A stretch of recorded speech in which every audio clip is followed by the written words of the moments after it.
SMID12 SMID. SMID12D. Ooh. You're listening to Commander Cookout Podcast, episode 48. I'm Brando, I'm here with Ryan, and today we're going to tune up Edgar Markov for our buddy JJ in preparation for our brand new arc. Now hit our theme song!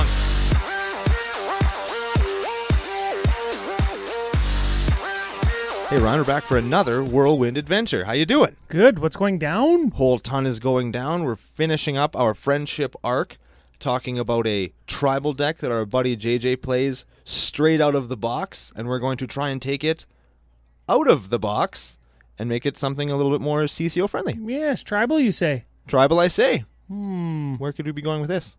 Well, I think we're going to use this deck to bridge into the next arc.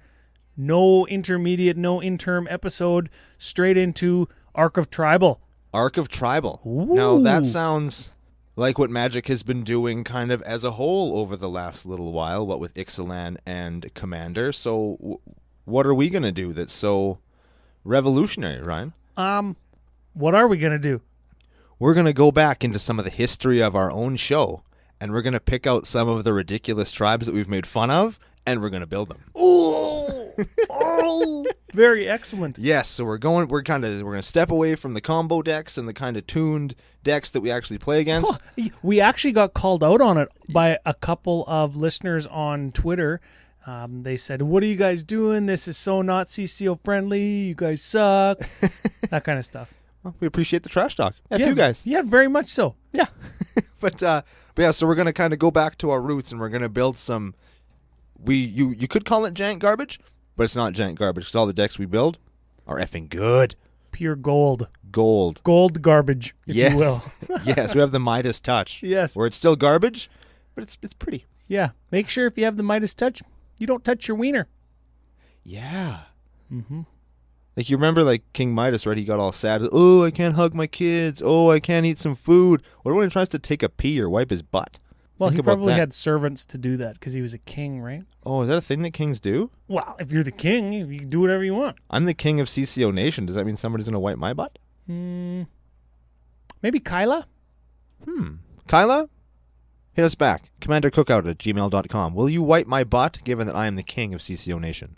Maybe Kyle Schultz. He's the Pope of Podcast. He's our #1 patron. I feel like the separation of church and state would prevent that from happening. Ah, yes. And him being, like, in Germany. Oh, yeah. Well, maybe you'll have to wipe your own butt. Oh, that's the worst. Well, at least you won't turn to gold. Oh, that's... Yeah, okay. There's an upside to everything. You'd have a gold nugget. That would be funny if you did that. Oh, my. So back to the real world? Back to real life, yeah. We should we do social media coordinates? Then we'll get into the kind of the before the show stuff? Sure. Okay, social media coordinates, as I mentioned earlier, commandercookout@gmail.com is our email address. That's where you can send us love mail, hate mail, trash talk, show suggestions, questions, comments, no nudes. Nudes? You could send nudes. Yeah. We're also Commander Cookout on the iTunes, the Google Play, the Google Machine, edhrec.com, Patreon, YouTube, that's them, and we are CCO Podcast on Twitter and tappedout.net. And tappedout.net is where you can see the list that we're going to talk about today. There's actually another list we're going to talk about today that we might also put up there soon. And any list that we talk about in the future or on any past show. Shoutouts? Shout out to new patron Cody Risland. He became a patron last week, like right as we were recording. Ooh. And we just missed shouting him out. So shout out to Cody. Thanks, Cody. Funny nickname? Grizzled Cody Grisland. Risland. Rizzled Cody Risland. Not grizzled. Cody Risland. It's perfect. It rhymes. If he was a wrestler, that's what they'd call him. I think so. And they'd put him in like a little fur vest, and he'd come down to the ring, and he'd have his fists all taped up, and he'd be yelling Haas, like the berserker. And I wonder if he's like 17 feet tall, like big lumberjack, and he comes out wearing like a big plaid vest. You're all about the plaid, I man. like plaid. No. Have you seen the Canadian stuff at the Olympics? All the Canadian stuff is plaid? No. It's nice. I haven't seen a single figure skater wearing plaid. And no, not the figure skaters. They don't wear plaid. That's the event that's on when I'm at work, and that's when I watch TV. Can you imagine like sparkly, sequency plaid? It could be fun, I guess. Could be. I imagine grizzled Cody Risland coming out Big, huge beard and long hair. It's got like sticks in it. And he's wearing a big, thick lumberjack like sweater, but it's got its sleeves cut off. And his rippling muscles are showing through underneath. And he's just got like short, cut off shorts, so short the pockets are hanging out. And big fucking combat boots. I don't think we're describing a wrestler anymore, Ryan. Maybe that's that guy at that bar that you were telling me about that one time. Back to the show. Back to the show. Okay. So we're talking about Edgar Markov today, and we're using this episode as a bridging episode like we mentioned. Our buddy JJ plays this deck, and we wanted to include it in the arc of friendship. But we knew we also wanted to do a tribal list. So we thought, what better way to include tribal, because it's a brand new, I guess, push that Wizards has done over the last year with Ixalan, Rivals of Ixalan, and Commander 2017. So why not smash them all up together like a bunch of chicken parts and do a show? Oh, this is like chicken nugget episode. I think so, because chicken nuggets aren't very spicy. But they're delicious. The stock list of Edgar Markov is not very spicy, but I think it's kind of good. It's good. Like, JJ's played it a few times, and JJ, we do a little thing on each of the friends in the Arc of Friendship, and JJ's awesome because he'll play what he has at his house, right? And he's been playing a long time as he just kind of randomly accumulates cards because, you know, his auntie will buy him a pack of cards for Christmas, and it's like, hey, I'll put this in a deck, right? Yeah. So he bought this deck. He's played it stock a few times, and I don't know if is it like you're first, you're last, right? If you're first, you're last. But this deck's never first, so it never gets targeted or beat down. But it's not a bad deck either. So if it gets left alone, like we usually do with stock lists, because we assume they're underpowered, it's like he comes from behind and wins or almost wins. And lots of his decks are like that, just because he kind of gets left alone long enough where he just eventually does well. It's very strange. Yeah. F you, JJ. F you indeed, JJ. So should we talk about some Edgar Markov? Actually, we got one more thing that we should have mentioned a couple minutes ago on the top of the show. You had mentioned a deck list that we're going to be putting up in the future. Yeah. It's actually our next giveaway. Ooh, indeed. That's fun. Yes, and after that, we actually have another one. Wow, are we out of our minds? I feel like a used car salesman. Well, you know what? We actually, two things. The extra little giveaway that we're doing was because we had a member of CCO Nation, one Mark Niles. You'll remember Mark was the winner of the Sliver Queen Planeswalker contest. It came with a really cool Planeswalker card. That was neat. He did. And when I contacted him to tell him that he won, he said, you know what?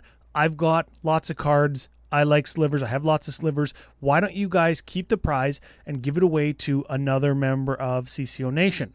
Good on you. So you guys have the opportunity to win that now. That is going to be the regular style of winning. Regular style. F the regular style of winning. Mark Niles gave up his prize, so we should do something more special. Now, what we didn't do for Mark Niles is come up with a sweet nickname for him. So instead of us doing it, CCO Nation, if you want a super sweet Sliver prize pack, you need to send us either on Twitter at CCO Podcast or Gmail, commandercookout@gmail.com, the sweetest nickname you can think of for Mark Niles. Oh, and the sweetest nickname will win a cool Sliver prize pack. And the cool Sliver prize pack has, a bunch of premium deck series Sliver foils like Sliver Overlord and Gem Hide Sliver, Muscle Sliver. It also has a couple other things. It also has a foil Magmatic Sliver from M14, I want to say. M14. And it also has a couple little tribal, because this is the Arc of Tribal, cards in it. We have got away with not telling everybody what's in their prize packages and sending them some surprise cards. This one's going to be no different. So if you want to win this one, come up with a sweet nickname for Mark Niles, shoot it our way, and we'll share it with CCO Nation, and hopefully Mark can get a sweet nickname like Kyle Schultz Pulpa Podcast. Yes. Excellent. And or Mr. the Third. Mr. the Third. Yes. Now, for the main giveaway, we actually have a completely assembled, ready-to-play deck. It's sleeved. It comes with all its own color-matched dice. It comes with its own tokens, and it comes in a really actually nice, fancy Ultra Pro box, the kind that has the dice tray in the bottom, and fits 100 cards and sleeves. And the deck box is my favorite color. Deck box is yellow. Yellow is my favorite color. Huh, interesting. Yeah. Okay. Not of Magic, but like yeah, man, that's not a color. In general, yellow is and it's even my favorite shade of yellow. Like a bright banana yellow. Yeah. Oh. Sunshine yellow. Someday when I'm super rich and I can afford to paint my car any color I want, that's what color my car will be. Very excellent. And I'll never lose it in the parking lot ever again. Patreon.com/CCO podcast to help Brando get his yellow car. No, the deck, we're going to post it up on our Tapped Out page. It's about $100 worth of cards. And then you've got the deck. It's got Dragon Shield sleeves and the dice. So we're looking at $120, $130 value. American monies. It's not too bad. So that's like $5.89 Yeah, Canadian. that's almost $600 in Canadian value. Right? Yep. Yeah. And the commander for the deck is Thraxamundar, and it's a zombie tribal deck. Neat. Yeah. So there's lots of room to build there. If you've ever been interested in building the zombie tribal, this is a good takeoff point.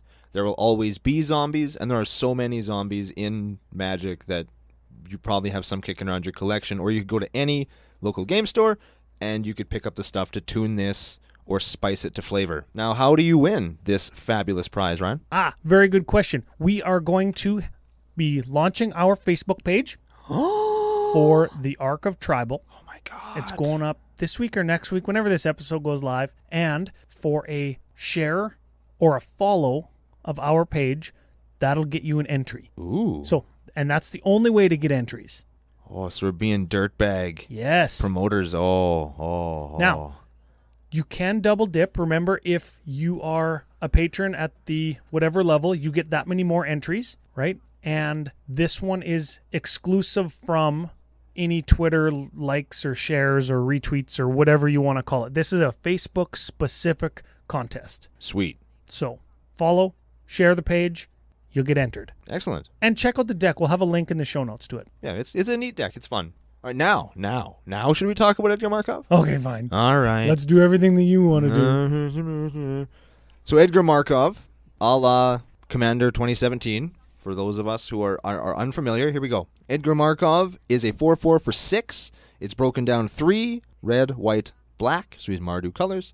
He has Eminence, so whenever you cast a vampire spell, if he's in the command zone or in play, you put a 1/1 black vampire creature token into play. Edgar Markov himself has first strike and haste, and whenever he attacks, you put a +1/+1 counter on each vampire you control, which includes him, which is pretty good. It's a laundry list. He's a lot of text on him, lots of abilities. So he's, let's say, base 4/4, first strike, haste for 6.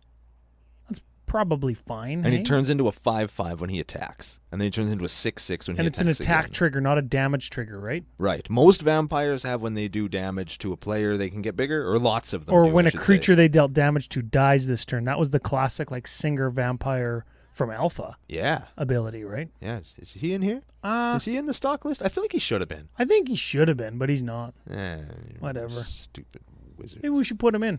Do we want? Okay, getting into the recipe, these stats that I'm going to read are for the stock list, because remember, that's what JJ plays. How about instead of doing that, let's just go quickly over the stats of the stock list, because everybody knows that. It's everywhere on the internet. If you want to know it's an Edgar Markov right out of the box to see what JJ plays, just look in your closet at your Edgar Markov deck. Oh, yeah, mine is actually in my closet. You could just Google Edgar Markov deck list and find it on Wizards website or MTG Goldfish or tappedout.net. It's probably got 1,000 of them that are stock on there, right? Yeah. So I guess, just quickly, 26 creatures, 7 instants, 11 sorceries, 10 artifacts, 8 enchantments, 37 land, Wow. and 1 tutor, no planeswalkers. And I say 37 land and pause because the average converted mana cost is 3.71, which is just a touch higher. I mean, maybe 1 out of every 3 or 4 cards has 1 more mana tacked on than what we would normally see in a commander deck. And I think Edgar doesn't like that. Edgar wants you to have like the 1 and 2 drop vampires, right? Because you play one, you get another one for free. When I cast a 1 drop vampire and I get another 1 drop vampire equivalent for free, hugely powerful. It's very strong. And then if they all had haste, let's say, you can attack with all of them and then they all become 2/2s or 3/3s or 4/4s. They get bigger when Edgar attacks, right? Yeah. So let's plow through our upgraded creature list. How many do we got? For creatures, we have 31. So we added 5 creatures. Yes. Okay, let's just run through some of these highlights here, just because, again, stock list. We'll just kind of run through what we've got, what we've added, and then, yeah. Yeah, you know what? I think the first one that I want to talk about then is Bloodline Keeper. Bloodline Keeper is a 3/3 flyer for black 2, and it has tap, create a 2/2 flying vampire creature token, and you can pay black to transform it if you have 5 or more vampires.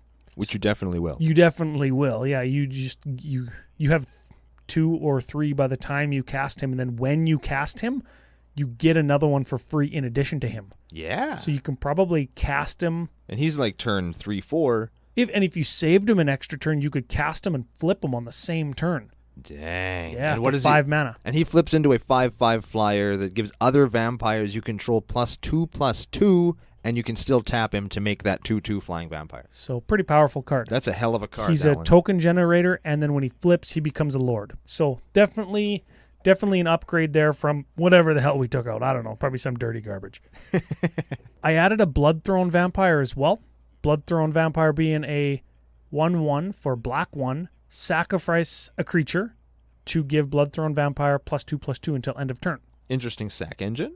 Interesting sack engine when you have a whole ton of tokens, especially if you can give Bloodthrone Vampire flying or make it otherwise unblockable or spend some of your removal to get something out of the way. This deck actually can generate a lot of creatures when you reduce the converted mana cost down to 3 flat or sub 3 with a whole bunch of 1 and 2 drops. Just bang, bang, bang, bang, bang, bang, bang, bang, bang, aggro. Having played Extended and I guess even a modern deck I played that has Bloodthrone Vampire in there, it's amazing how versatile he is, especially in a deck where you're playing lots of small things, where you have lots of other small things. Because in aggro decks, one of the big issues is life gain. And in EDH, one of the really powerful things you can do to avoid dying to aggro is play lifelink creatures. And in this deck, if they swing in, let's just say Wormcoil Engine, because he's the perfect example of it, you can block with a vampire token, and then before combat damage, you can sack the token to your Bloodthrone Vampire so they don't gain 6 life. And it makes the Bloodthrone Vampire bigger, so she can possibly eat whatever she's blocking. You remember playing with Nantuko Husk? Sure do. In like Onslaught, and then in Odyssey, you could play with Carrion Feeder. We talked about him last week. Yep. Sacrifice a creature to make another creature bigger. Very powerful. Very strong effect. Yep. Onboard combat tricks. I don't know. They're not the best, but they're very powerful. Okay, next up we have Gatekeeper of Malakir. He is a 2/2 for black with a kicker of black. And whenever he comes into play, if he was kicked, target player sacks a dude. Yeah, so you could pay 3 mana, get a 2/2, get another 1/1 from Edgar, and make them sacrifice a creature. All on turn 2. It's pretty good. Yeah. Next up we got Gifted Aetherborn. Another 2-drop. He's a vampire Nighthawk that doesn't fly. Yeah, so he costs black for a 2/3. Yeah, and For a 2/3 Death Touch lifelink. I think that's pretty good. It's a solid card. That's a solid aggro card. Very good. Next up we have Indulgent Aristocrat. He's a 1/1 for 1 with lifelink and a very, very relevant ability. Tell him about it, Ryan. So he has 2, sacrifice your creature, put a +1/+1 counter on each vampire you control. Huh. I wonder where we'd get the extra vampires to sack. Every time you play a vampire, you're going to get a vampire. Yeah. So you could think of it like this.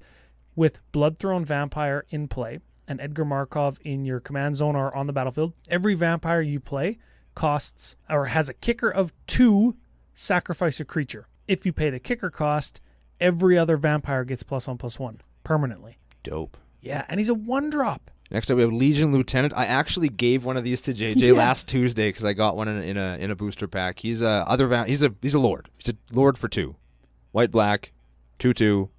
Other vampires get +1/+1. And I think the important thing there, other than other vampires get +2 or +1/+1, he costs 2. A lot of lords cost 3.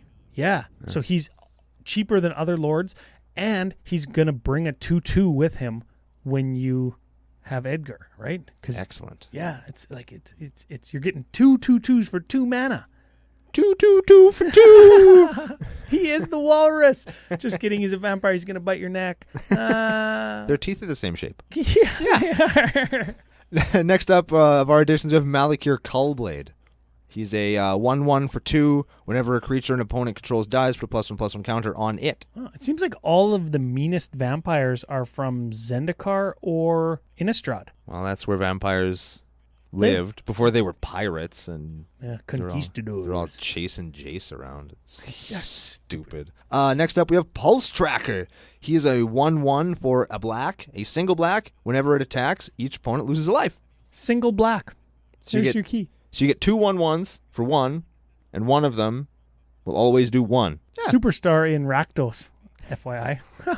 Continuing our 1-drop vampire trend, we have Stromkirk Noble. He's a 1/1 for a red. Can't be blocked by humans, and whenever he hits another player or hits a player, he gets a +1/+1 counter. Yeah, so that's kind of a classic vampire ability, right? It's like he bites you, sucks your blood, and you get bigger. The next one I added, again, just because it's a 2-drop, Vampire Interloper, actually really good for Innistrad draft, aggro.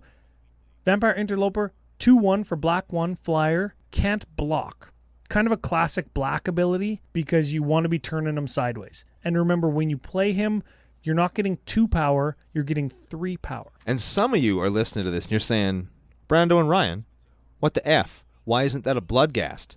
Because he just recurs, and it's basically the same creature just without flying. And the reason for that is we tried to keep the budget of these cards down because JJ isn't going to listen to this show and then go out and buy any of our suggestions. So we had to pick things that he could basically pick up off the floor and someone would give him for free. Yeah, so in actuality, we'll talk about this in the budget section, but we added about $50 to the deck, right? So if the deck costs $40 or $50, depending on where you're going to get it, and then you add $50 to it for $100 total, you're going to have a pretty aggro deck. And if you wanted to actually build it from scratch, it's going to cost you about $64 and then $50 more to make the changes. Excellent. Yeah. That's pretty all right. Okay, going down here. I don't know if I like this particular guy in the deck, but Ryan added him. We got Vampire Nocturnus, who is a 3/3 for 1 black, where you play with the top card of your library revealed, and as long as the top card of your library is black, Vampire Nocturnus and other vampires you control get +2/+1 and have flying. There is a lot of black cards in the deck. The majority, like 3/4 of the deck, is black, but I can see where you would lose value with it because it isn't mono black vampires. Also, 37 cards in the deck are land, so almost half of it won't turn him on. Oh, I suppose, yeah. Yeah, like lots of the cards are black, but once you include the land, there's a lot of not black stuff, and a 3/3 for 4, 3 of which are hard black, is just, it's nice when it works. Yep. But even when you're playing him in mono black, there's lots of times where he doesn't do any good. Playing him in 3 colors is... Oh, yeah, that's right. Yeah. And he's like $6. Maybe that's a potential cut. Yes. Okay. Moving on. 7 instants in the stock list and 7 instants in the tuned up list. The sweet list. The better list. So we actually didn't change the instant section. There's still 7. There are 7. We wanted to talk about one in particular, that one being Teferi's Protection. But why is that, Ryan? It's actually like $12.50. And if you're building the deck or if you bought the deck and wanted to get some trade fodder, you could kind of offer this one up for sacrifice. The reason that I think it's in here is because it's the... Give it a read. Teferi's Protection is instant for 2 and a white. And it says, until your next turn, your life total can't change, and you have protection from everything, and all permanents you control phase out. And they actually changed how phasing works when they released this, and tokens can phase out and not dissipate, and then they can phase back in. Would you like to hear a magic conspiracy from Angry Brando? No, but yes. I think that they printed this card specifically so that you could stop, so that they would stop phasing out Batterskulls and then having them not come back. Because Batterskull needed to be better, so they printed a card that let them change the rules so that Batterskull is now totally goddamn untouchable. I hate that card. Vision Charm is the thing that target creature phases out. It's from Visions, isn't it? Another gem from Visions that no longer is a gem because they changed how phasing works. Yeah, because that stupid equipment still comes back. God, I love Visions and Mirage. God, I hate Batterskull. So Teferi's Protection, both a flavor win, and for you, if you don't really want to play it in the deck, it would go really good in something that has a ton of ETB effects. Yeah. You know what? It goes in this one is because you have a ton of tokens. Yes. You want to phase them out and not get Wrath, because it's an aggro deck. It dies to Wrath. Yes, it does. Right? So it's good in there, but you could cut it. Moving on. Yes, moving along. 11 sorceries. We actually didn't change any of those either. Those are all stock, and I think that most of them are pretty good. Like, there's a bunch of sorceries that I play in a bunch of my black decks in there. Ambition's Cost, Siphon's Mind.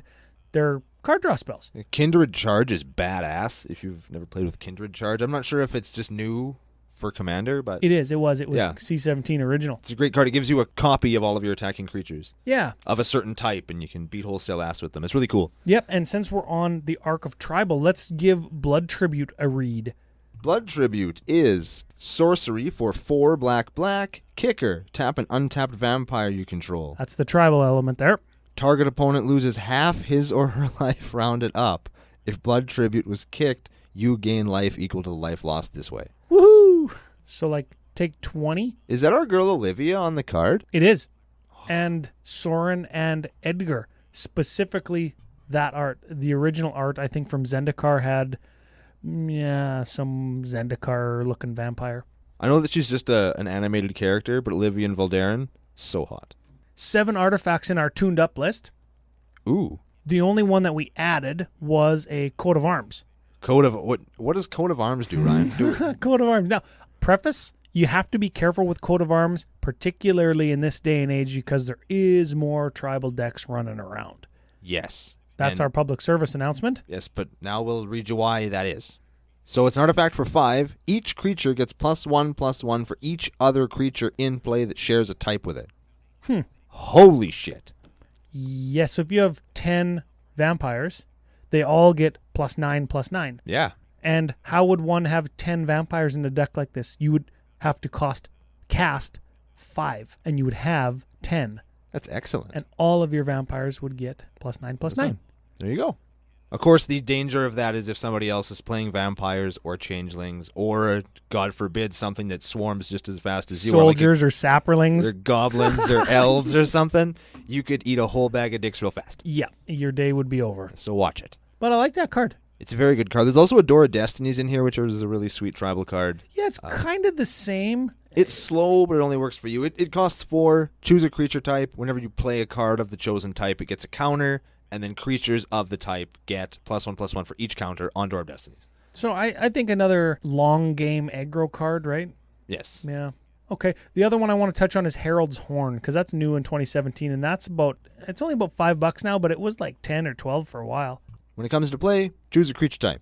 Creature spells of the chosen type cost 1 less, and at the beginning of your upkeep, you can look at the top card of your library. If it's a creature card of the chosen type, you can show it to everybody and then put it in your hand. And that costs 3 mana. So a third of your deck is going to trigger on that, or you're going to hit on a third of your deck with that.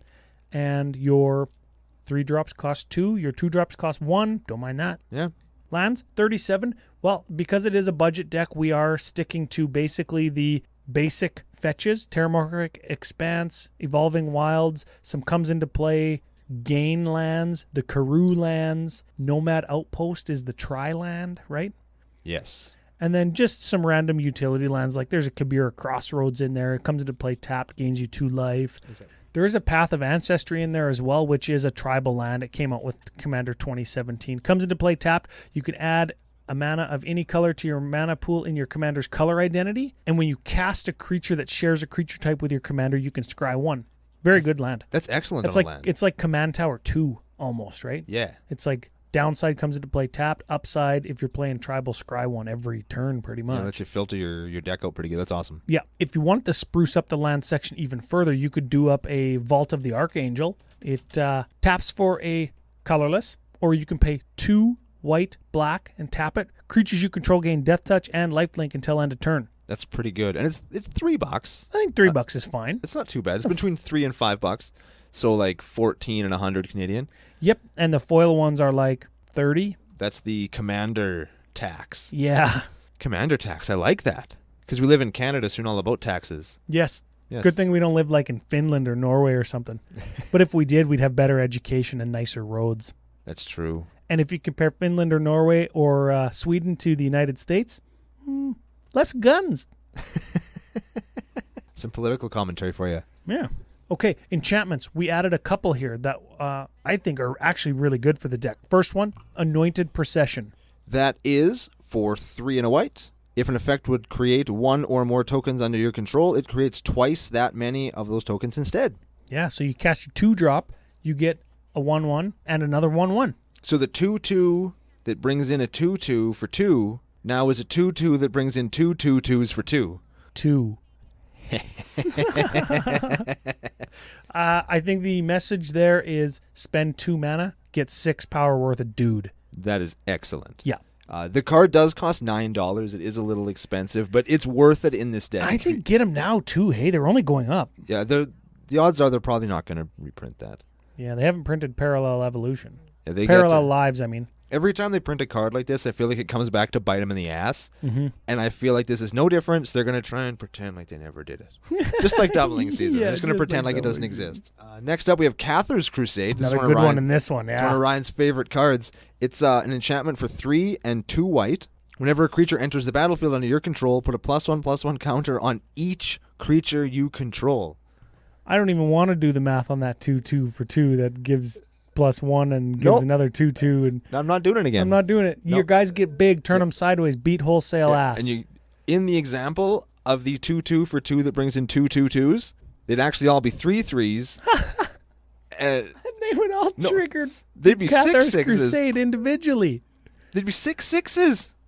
Wow. Big Or bigs. 5 5s. I don't know. It's outrageous. The moral of the story is very good Play in this deck. Cathar's Crusade in this deck. I might actually give JJ one just because it's that good in this deck. In any deck that plays creatures as quickly as this one does, you need a Cathar's Crusade. I think so. It's simple. And they're printing the hell out of it.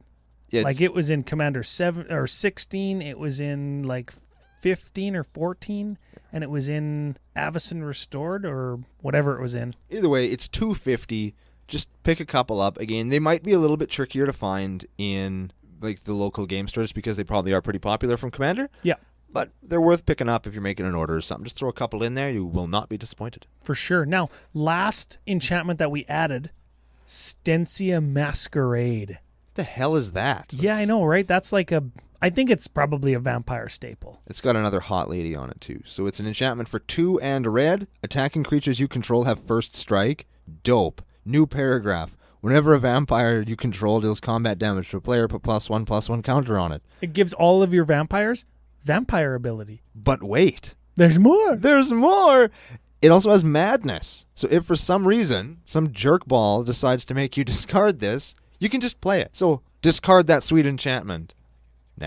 Nah, just kidding. I'll play it. Yeah. That's what it says. Man, I would do that just to hurt a feeling. You know what I mean? I love hurting feelings. Everybody discard a card. Sweet. I was going to do this anyway, but I'm going to do it on your turn. Aha.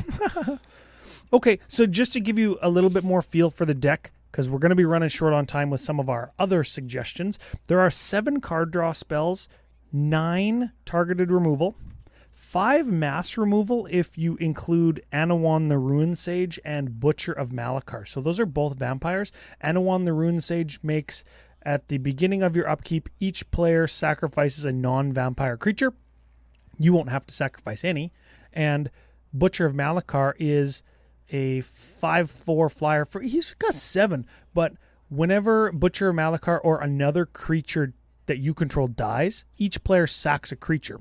So you're making your opponent sacrifice creatures incrementally, which can be backbreaking on a deck that doesn't play a whole ton of them, right? Especially if you have a bunch of tokens and a Bloodthrone vampire. Yeah, exactly. And then it's got a bunch of wraths and stuff, right? Like, so you've got some of that. Ramp spells, you've got a Pawn of Ulamog and a Black Market, and those both give you mana when stuff dies, which stuff dies. I mean, you're playing 14 removal spells plus everybody else's removal spells that are going to trigger your Pawn of Ulamog and Black Market. Plus everybody who's playing a Sakura Tribe Elder or a... Yeah, anybody who sacrifices their own stuff is going to trigger your guys, right? And Pawn of Ulamog, when a creature dies, is going to give you an Eldrazi spawn, and you can sacrifice that for a mana. And Black Market is an enchantment. When a creature dies, you put a counter on it, At the beginning of your main phase, you get a black for each counter. So that, lots of times, that actually adds, 10, 15 mana. Like, think of how many creatures die before an enchantment gets removed. We've seen some pretty big black markets in our time. Quick black market story. I know that we're time, but this is funny. So I was looking through my collection for a black market for some deck I was building. I don't remember what it was for. And I was convinced in my brain that All Hallows Eve was black market. What? They don't even look the same. No, they sure don't, and they're in no way alike, apart from they're both enchantments and they're both black. So I'm going through my collection. I like black market, throw it over there. Black market, throw it over there. I'm just hucking like every black market I find is just getting out of it because I'm looking for this goddamn All Hallows Eve. You're looking for All Hallows Eve like a pumpkin and a ghost on a card. And I got so pissed off because it turns out I don't have one of those. And then I go to look them up, and it's like, fuck, that's too much money for this casual card. I just want to play this. So like, and I forget who I was talking to, but they're like, oh, you mean black market? And I just looked. I was because I had found like 8 black markets, and I didn't bring the deck that night because I didn't have this card in it, and I really needed it, and they were just, I bypassed them without even thinking. The trials and tribulations of magic card hunting. Yeah, when there's just too many card names bouncing around in your head. Ay. Worst. 11 Lords and Tribals Matter cards. It's excellent. Lords meaning they're going to give your vampires +1/+1, or they're going to give them that vampire ability that they all get +1/+1, right? Yeah. And Tribals Matters cards like Herald's Horn and Door of Destinies and Coat of Arms. So there's 11 of those. You're going to be turning sideways like crazy. I guess if we're going to talk about how to play the deck, because we usually do that, turn creatures sideways. Yeah, you take the creature in your hand. Yes. And you tap some land. Yeah. You put it onto the table. Okay. You put a token into play. Yeah. Turn them sideways. I like it. There's your line of play right there. I actually have a note here. Fast aggro, low converted mana cost creatures in quick succession to power out an army. Or, long game, use vampires to kill and or deter people from attacking until you can start beating wholesale ass. Yes. I think that's how JJ plays it. He'll play and sit back, play and sit back, play and sit back until he sees an opening, and then boom, take 25. Yeah, that is how he does it. Now, what you could do for this deck, because with these kind of low to the ground, hyper aggressive strategies, sometimes they can get shut off. One interesting thing you could do to this is add that what's that thing for the 2/2 for 4 that makes your swamps tap for 1 extra black? You get a Cryptghast. You could add an Arcana Revenant, which is a vampire that also makes your swamps tap for more. You could add an Urborg to do the big mana and put in something like a Exsanguinate. And with the exception of the Cryptghast, all of those cards are even on flavor because there's a Tomb, and Exsanguinate is a vampire thing that they do to you, and Arcana Revenant is a vampire. Mm-hmm. So you can keep the flavor going, and you can have like that long, grindy end game strategy where you just make a bunch of mana and just kill everybody at once. I like that. That's like Black's secondary or tertiary win condition so much of the time. Yeah, and you can put that in any black deck, which is why we didn't really add it here. But yeah. I mean, if you wanted to have that late game... I guess just be careful, right? If every black deck you play wins with Exsanguinate or Torment of Hailfire or you know what I like is Debt to the Deathless, which is Exsanguinate ×2. Yeah. Yeah, right. Okay, so I guess moving on. We talked about buying the deck for $40 or $50 and then adding $50 to it. You could also tweak the land base a little bit because it is janky. Lots of comes into play, tap lands, and if you have or if you want for $70, you could do Godless Shrine, Sacred Foundry, Blood Crypt. Those are the 3 shock lands. Right. And then you could do Cave of Koilos, Battlefield Forge, Sulphurous Springs. Those are the 3 pain lands. Then you could do Isolated Chapel, Clifftop Retreat, and Dragon Skull Summit. Those are the 3 lands that check if you have a basic of another type in play. All for $70. And you've got what I would consider a pretty tuned mana base. It's not too bad at all. Yeah. You could skip getting Alpha Beta Unlimited Revised duels. You could skip getting fetch lands because remember you are playing Terramorphic Expanse and Evolving Wilds, so you can get your basics, so your check lands still check, right?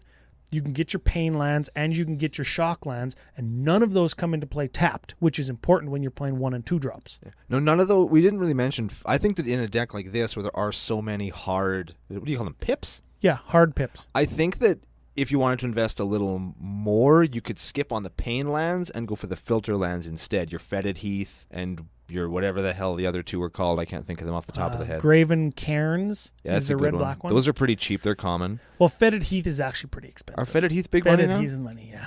What is a Fetid Heath? You're the English major. It doesn't mean I know the meaning of every word ever spoken. Yes, it does. Actually, Ryan, you're right. It does. I didn't want to show off, but since you're going to push me, fetid means it's stinky or offensive to the olfactory senses. That's your nose. Yes. And a heath is like a field that's been vastly overgrown and isn't cultivated. So it's a stinky field that nothing grows in. It sounds like a lot of northern Saskatchewan. It kind of does, doesn't it?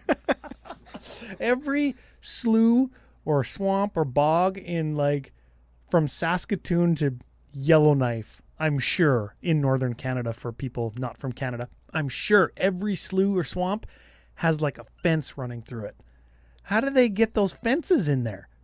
I don't know. You know what I'm talking about, though. I sure do. There's a fence post in there, and some of them are underwater. You're driving by and you see big lakes almost, and there's a fence post popping out of it. Yeah. Or just all of a sudden, a fence will materialize out of the swamp. It's like, oh wow, it's so deep that it's over the top of the fence. Dang. So now that I've flexed my vocabulary muscles for everybody. Yes, I'm going to continue flexing the budget section. Yes. After you spruce up the lands, you might notice, if you check out our list, no signets. F signets. Yeah, I cut them all because everything in the deck costs 1 or 2. Why do you need to ramp with a signet to get to, other than Butcher of Malachar, which costs 7? He's a late game kind of beater anyway. And honestly, costing 7, I might just cut him because he's only a 5/4 for 7. He's a really cool effect. He's a really powerful card, but if you really want that effect, just play Grave Pact. It's on curve. Yeah, or if you want to budget that effect, Dictate of Erebos. It's the same thing as Grave Pact, but it costs 1 more. And has flash. Yeah. And instead of being 1 black, it's 3 black, and Correct. has flash. Yeah. And whenever one of your creatures dies, everybody sacks a creature. So those are my budget includes, or my budget cuts, or my tune-up cuts. I cut 8 of the creatures and added 8 new creatures. Cut the signets. I added Stencia Masquerade, Anointed Procession, Coat of Arms, Cathar's Crusade.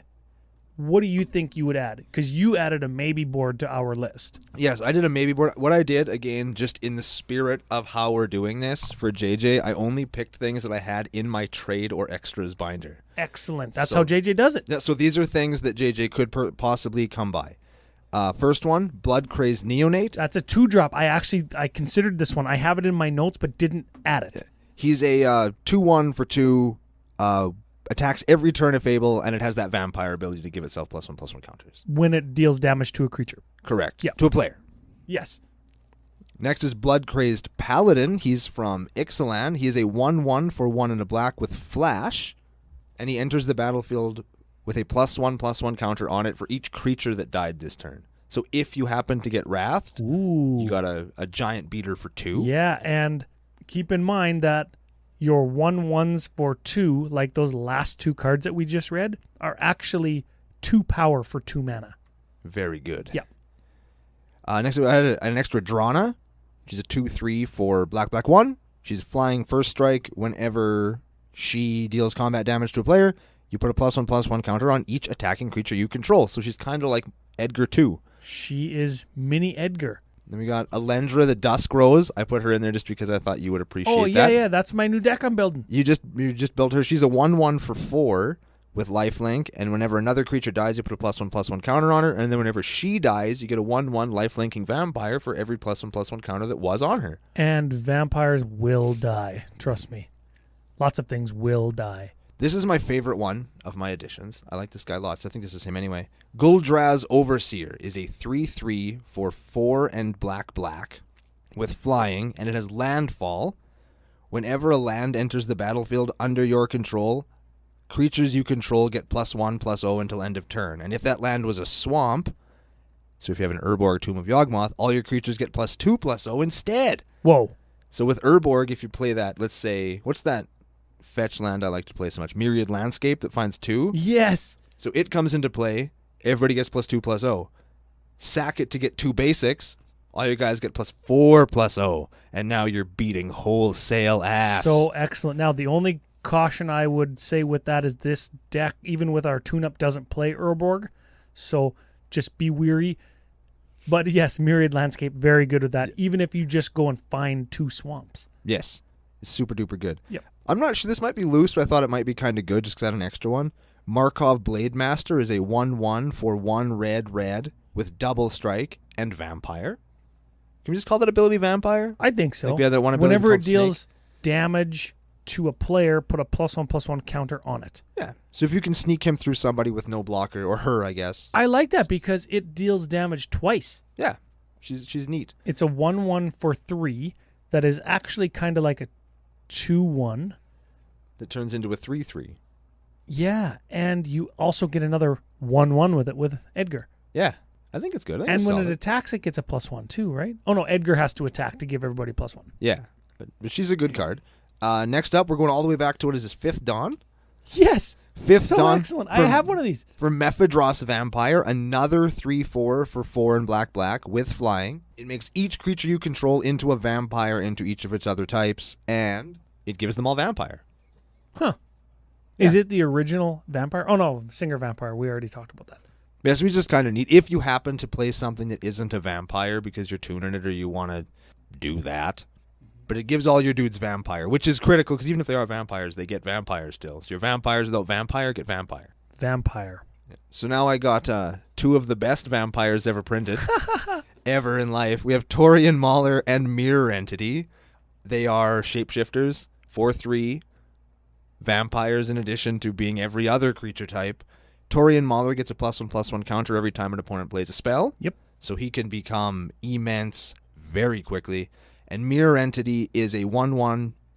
You can tap X, and until end of turn, all of your creatures gain all creature types and become XXs until end of turn. Super sweet. So if you can sink a lot of mana into that guy, it'll turn all your 2/2s, your 3/3s into 9/9s.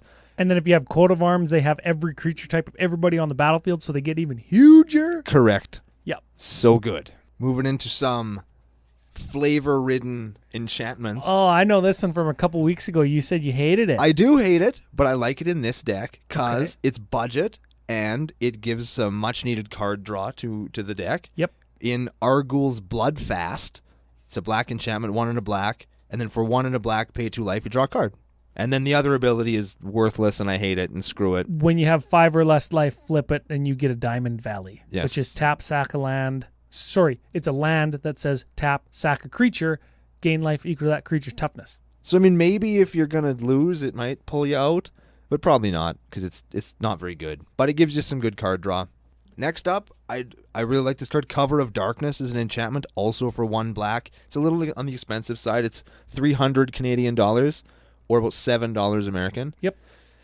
Choose a creature type when it comes into play. Creatures of the chosen type have fear, so it gives all your vampires fear, which means they can only be blocked by artifacts and or black creatures. I don't mind that. Originally from Onslaught, hey? Never reprinted. Yeah. Oh, because they don't do fear anymore. Correct. So It would be like Cover of Night, and it would give them all Intimidate. I think or- Cover of Night's actually a card, isn't it? Or it would be like Cover of Menace, and it would give them all Menace, because they do Menace now. Yeah, it's stupid. Stupid everything. Next up is Legion's Landing. This is a standard card. Ryan was telling me on our way to the studio I today. think it has to be, right? I think it is too. It's like $5. It's an enchantment for 1 white. When it enters the battlefield, you get a 1/1 vampire creature token with vigilance. Is it or lifelink? Lifelink. It's lifelink. And then when you attack with 3 or more creatures, it flips over into a land, and that land makes vampires with lifelink. I don't mind that. I'm not a big fan of the cards that just sit there and like Mobilization or Catcher the True and Heliod, like where you have to pay 3 or 4 mana to get a token or tap it and get a token. Kjelder and Outpost from Alliance was like that.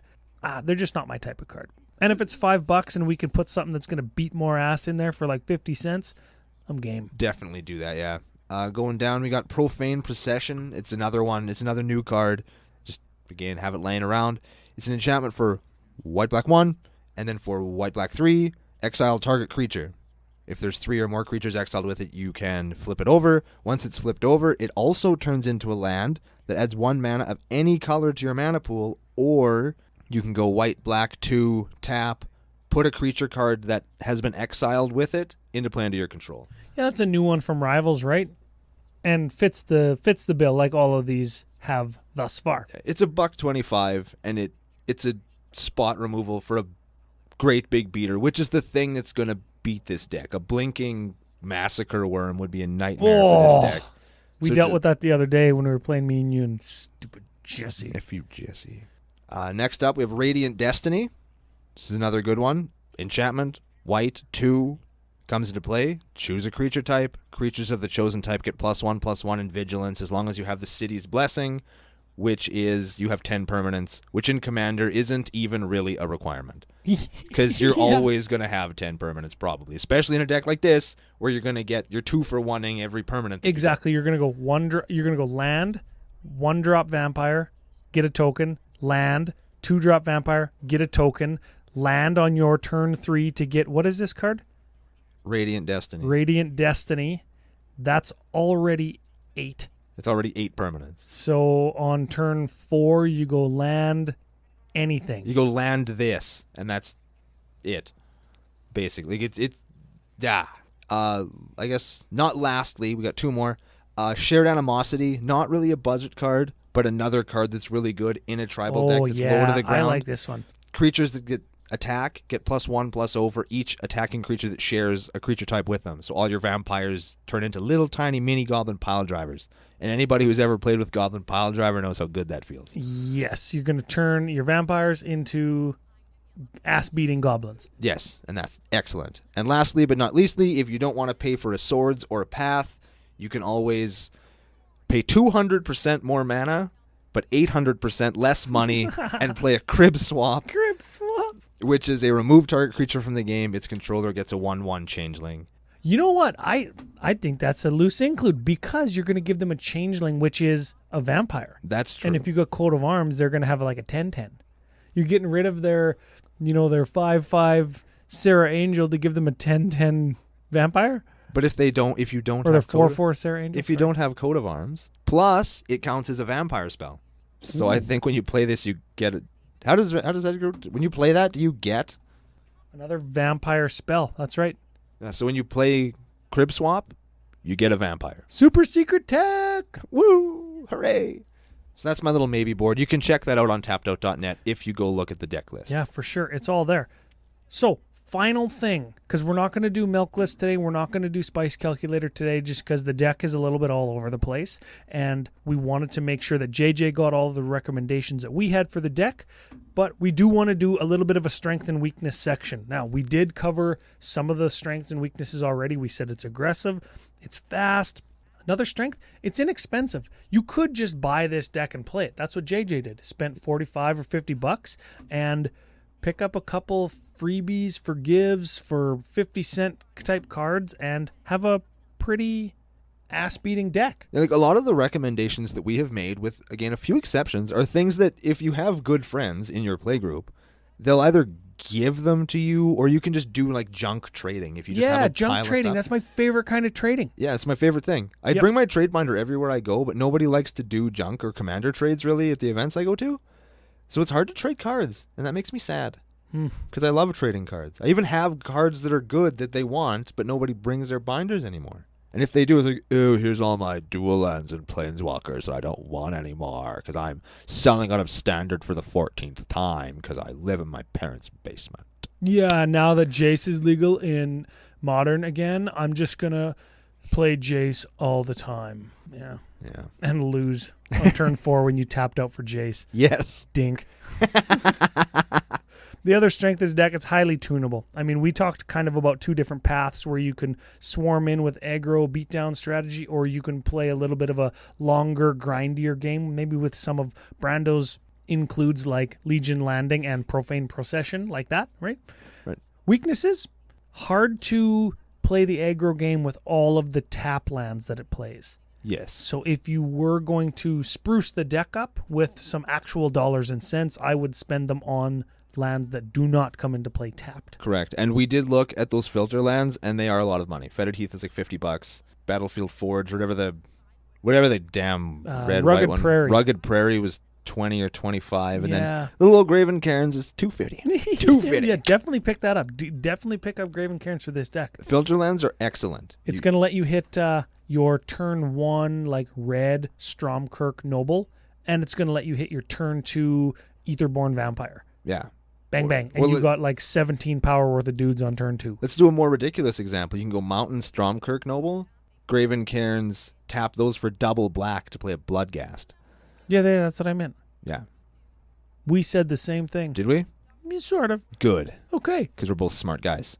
The only other thing that I can think of if you're going aggro strategy, Edgar can kind of telegraph when you're going to Alpha Strike. Now, he has haste, but, I mean, maybe just be careful when you set it up. There's no, like, let's be honest, Edgar Markov is not Crater Hoof Behemoth. He's not Overrun. He's not Triumph of the Hordes. He gives your guys +1/+1. So you're going to either need to tick them up incrementally or have a Cathar's Crusade to get them all big at once, or you're going to maybe have to attack with Edgar a couple of times. So it can't Alpha Strike that great despite being a fairly aggressive deck. Correct. So take that with a grain of salt because, I mean, it's all situation dependent, but it's something to consider when playing the deck. Yes. There are other decks, particularly green ones, or maybe red ones, that could probably Alpha Strike a little bit better just because they have access to cards that are meant to do that. A la Overrun, or I guess Shared Animosity would be a good... Yeah, that's a good one. That'd be a good include for that one. So I guess that's really all we have to say about Edgar Markov, Vampire Jesus. I like that, Vampire Jesus. He even got long hair. Yeah. So I guess we can run over real quick. Just a reminder of our new super fun contest. Mark Niles Nickname Contest. Win yourself a cool sliver package. With extras. With some extras. And our push, and sorry for pushing, but we got to do it because it's the right thing to do for the podcast. Thank you for supporting us. You can support us on Facebook, and if you do, you will be entered to win a super duper sweet, very tunable, very good playing out of the cool box that it's already in zombie deck. With dice. With dice. And remember, that is for a follow or a share of our soon-to-be-launched Facebook page. Is Facebook like and follow the same thing?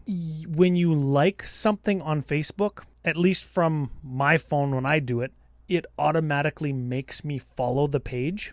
So if you like the page and you automatically follow it as a result, good on you. If you just follow it and don't like it, F you.